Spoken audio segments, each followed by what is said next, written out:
There, little fella. It'll be okay. I promise you. Your family that I killed in the Dark Zone, they'll come back to life. It's just a game, so don't get down, bro. Cheer up. They'll come back to life. And don't be mad at me just because I keep laying bodies and complete destruction in my waste in the ZZ. It's all for fun and games. So don't fret, my pet. Turn that frown upside down. Anyways, what's up, bros and hoes, whatever floats your goat? It's Relentless, and I'm bringing you yet another build video straight from The Division. If you're new to the channel, thanks so much for tuning in. Don't forget to ground and pound that sub and like button, and don't forget to turn on post notifications, so that way you know each and every time I post a new video or I go live on a live stream. But without further ado, I've dubbed this the Destroyer build. And yes, there will be gameplay of this build at the end of the video. And also, if you check out all of the DZ duos or the Splatter Squad videos, I always show what build I am using in each of those. So go check those out. So that way you know first and foremost, and for a longer period of time, exactly how good these builds are. But you also got to take in consideration my complete potato aim and my lack of footwork and such being rusty from being away for so long. But it's slowly but surely coming back, and it's still a lot of fun, even though things have changed and people cry about this and that. It's just a game. Just adapt and just keep playing and having fun and do what you got to do in order to have fun. And Division 2 will be here before you know it. But without further ado, let's hop right into this build video. As you can see, I'm utilizing the Ninja Bag with 2 Predator and 3 Banshee. Starting out with the MP5ST as my main with Deadly, Unforgiving, and Responsive. And you want the trifecta in each of your attachments. That's if you can get them, but just use the best that you have. In this case, I have magazine size, crit damage, and crit chance. And the optics, crit damage, headshot damage, crit hit chance, and the muzzle, we have crit damage, crit hit chance, stability, and in the underbarrel, we have damage, reload speed, and stability. With a base damage of 21.7, and on my secondary, as always, and you can use any kind of weapon that you choose to, but since what I'm currently running with the Pred, it gives the extra bonus damage for SMGs and assault rifles.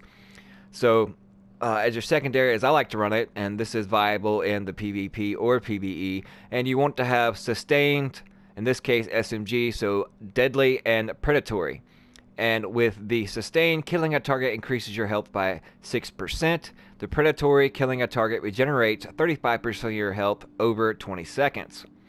I also picked up the Warlord, as you can see, brutal, predatory, and play rough. I'll probably switch this brutal to sustained, just like on my Vector. And if you can see, the talent play rough damage is taken is reduced by 20% while firing. The taken damage is applied when you stop firing.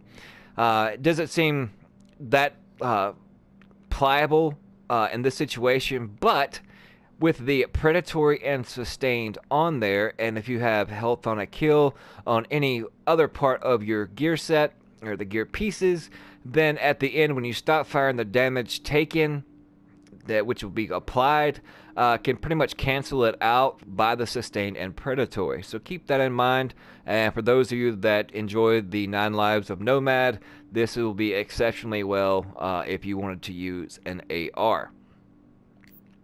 But anyways, moving on, let's get into the chest piece here. 1922 armor, it's alright. I can still have a few more times I can optimize it. High main stamina at 1401, that's the max. And the major attributes, we have enemy armor damage and health. Instead of the enemy armor damage, if I was going strictly PvP with this, I would rather have all resistance or a little EDR. That helps out tremendously what little bit you have for the sticky bombs or any exotic damage that'll be heading your way. And in the manners, you always want to try to get ammo capacity. Now moving on to the bonuses, as we all know, the 2 pieces is reload speed, which does come in a little bit handy, but not so much. But the main thing is the 3-piece bonus for the assault rifle damage and the SMG damage. And the mod slots, we have 264 firearms, 265 firearms, and health in both. Moving on to the mask. It maxed out on its armor at 1001. It's maxed out on stamina 1401. In the major attributes, I opted in for the crit hit chance. And in the minors, just tweak and get a little burn resistance in there. But in the minors, you can just player's choice and choose whichever is more feasible for your playstyle. Moving on to the mod slot, we have firearms with health again. Moving on to the knee pads, 1668, good armor, maxed out on the firearms roll and the major attribute spot. I have health, but I do like to put crit damage on here for the extra crit damage, and as I'll show you in a minute, I'm still looking for that infamous better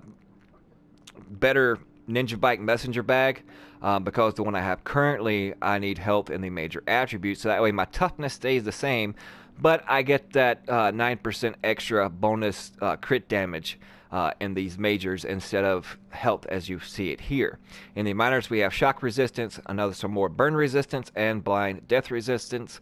And in the mod slots, we have firearms and health with first aid self-heal. As I stated previously, Ninja Bike messenger bag, 1311 in armor, and stability on the majors, which is, I do not want that at all. I wish it was health. So, like I said previously, that I would want health here, so that way I can have crit damage on my knee pads, or if I choose to go a little more on the tanky side, then I can just keep it at that and health here. That would put me around anywhere between 490 to 495k toughness. In the mod slots, we have firearms, first aid, self-heals. Moving on to the gloves, I'm trying to find a better Banshee gloves, but these will do for now. 990 armor, good armor roll, 1401 as the main stat. In the major attributes, we have crit damage, SMG damage, and instead of that measly 9% skill haste, I would prefer crit hit chance right here. That would be the God trifecta. So where you can apply it, as you can see in this case, it had, I think, like pistol damage and electronics, so therefore I had to roll the archetype weapon that I'll be using. In this case, it's SMG, and instead of electronics, it's either firearms or stamina, since this is a DPS build. Moving on to the holster, max in its armor, great stats across the board at 1397 in firearms, 1401 and 1401, and the major attributes we stacked on more crit chance, and in the mod slot, first aid, self-heal.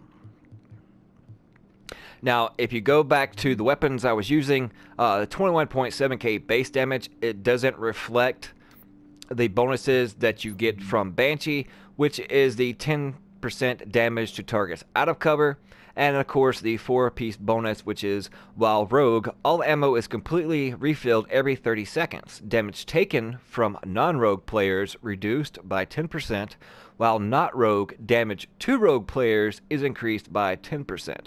This bonus is increased to 20% for 10 minutes after being killed by a rogue. So you say you get downed, you come immediately storming right back out of the checkpoint, so instead of 10, you're going to have 20%, and then you'll see in my character sheet here in a moment, that 20% SMG damage coming for 8% from the Predator's Mark III piece, and then the gloves, another 11% on that. So that's a 40% more increase in damage. So you're really going to be hitting for around 24 or 25k. As I said, since my gloves do not have crit chance on them, then I'm stuck with 39% crit chance, but with that, add another 7 to that, and that is a decent 46% crit chance, and the crit damage, 116, but the 9% crit damage I can get off my knee pads, that would put this at 125 crit damage, and then since I run mostly with like Regimerc or Hood type that use a damage pulse, so that skyrockets my max crit chance, and my crit damage is around 145 to 150. Now moving on, these things don't really matter too much. Stability 20%. No matter how much stability I have, I still have potato aim. I got 15% reload speed, the 8% assault rifle damage, and the SMG the 20%, like I stated previously. And then to targets out of cover, then you want to throw on another 10% out of that, and then let's say you die, and then you add another 10% on that when you come right back out, so you get another 40% damage. I have a 6% enemy armor damage from the chest, which does help out in PvE situations. So when I switch to my secondary and need to kill a couple of NPCs or a boss, instead of using a med kit, then through predatory and sustained, I get my health back. I lose no med kits, so I can keep those handy because now they are more viable, especially if you're on a DPS build than actually having skill power to use a heal. So that little 6% does help out, even though it's really minor. 9% skill haste, survivability, 319.767 max health, and then my armor 33.2%, which is pretty great. You can't get really too much higher than that. I think it's just maybe another 2% overall. So completely optimized. I can pretty much be a bullet sponge when I choose to be. Health regeneration doesn't really matter. 33% blind death resistance, and a whopping 50% burn resistance. That does come in handy in the DZ, and then 33% shock resistance. So the whole premise behind this build is DPS. I like going rogue a lot. And, you know, when others decide not to be so chicken and girl pair, they actually flag instead of standing around doing emotes all day in the DZ waiting for somebody else to. So no matter the situation or the scenario, this build comes in quite handy and can lay out a lot of damage. But I think I've rambled on enough. I'm going to send you over to some gameplay now. Thank you guys so much for tuning in. This build is really fun and viable and versatile when it comes to all things in the Dark Zone. So I recommend trying out. Definitely, you don't have to have exactly the way I have it set up here as far as the Predator's Mark and the Banshee pieces. You can maneuver them however you see fit. In my situation, these are just the pieces that I have. I do have a 6-piece pred, but I currently only have like 4 pieces of Banshee total. So that's why I had these utilized where they are. But don't forget to ground and pound that like and subscribe button if you're new to the channel, and turn on post notifications so that way you know when another build video comes up, some PvP, or another live stream. Thank you guys so much for tuning in, and we're going to send you over right now to some destruction.